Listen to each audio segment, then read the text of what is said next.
नमस्कार शेतकरी मित्रांनो, स्वागत आहे तुमचं हवामान अपडेट्स या यूट्यूब चॅनलवर। मित्रांनो, आज देखील राज्यामध्ये बहुतांश भागांमध्ये प्रचंड प्रमाणात पावसाचा जोर आणखी मोठ्या प्रमाणात वाढणार आहे।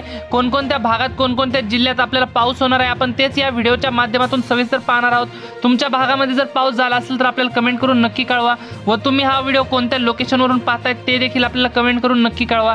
व तुम्हाला एक विनंती मित्रांनो, तुम्ही व्हिडिओ पाहतायत परंतु आपल्या चॅनलला काय सबस्क्राइब करत नाहीत तर आता चॅनलला सबस्क्राइब करून घ्या व व्हिडिओला एक लाईक देखील नक्की करा। तर आज मध्यरात्रीनंतर आपण आज विदर्भापासून सुरुवात करूयात। जसं की आपण स्क्रीनवरती बघू शकताय, अमरावती, अकोला, वाशिम, वर्धा या भागामध्ये आपल्याला जोरदार स्वरूपाचा ढगफुटी सदृश पाऊस पाहायला मिळतोय। तसेच नागपूर, भंडारा, गोंदिया, चंद्रपूर, गडचिरोली या जिल्ह्यामध्ये देखील आपल्याला मध्यम ते जोरदार स्वरूपाच्या पावसाची शक्यता आज मध्यरात्री तसेच उद्या पाहायला मिळते। व तसेच विदर्भातील तसेच सर्व 11 जिल्ह्यामध्ये आपल्याला मुसळधार प्रमाणात पाऊस पाहायला मिळणार आहे। तसेच मराठवाड्यामध्ये देखील बीड, लातूर, धाराशिव, छत्रपती संभाजीनगर, जालना, परभणी, हिंगोली, नांदेड या संपूर्ण मराठवाड्यातील 8 जिल्ह्यामध्ये आपल्याला भाग बदलत मुसळधार स्वरूपाच्या पावसाची शक्यता ही पाहायला मिळते। आपण जसं की स्क्रीनवरती बघू शकताय, माजलगाव, जालना, जिंतूर, परभणी, हिंगोली, नांदेड, परळी या भागामध्ये आपल्याला मुसळधार स्वरूपाचा पाऊस पाहायला मिळतोय। अहमदपूर, उदगीर, लातूर या भागामध्ये, केज, कळंब या भागामध्ये सुद्धा आपल्याला मध्यम ते जोरदार स्वरूपाच्या पावसाची शक्यता ही पाहायला मिळते। धाराशिव, तुळजापूर, उमरगा, कळंब, भूम, परांडा, वाशी या भागामध्ये देखील आपल्याला मध्यम ते हलक्या स्वरूपाची पावसाची शक्यता ही पाहायला मिळते। एकंदरीत मराठवाड्यातील 8 जिल्ह्यांचा विचार केला तर 8 जिल्ह्यांमध्ये आपल्याला भाग बदलत जोरदार स्वरूपाची पावसाची शक्यता ही पाहायला मिळते।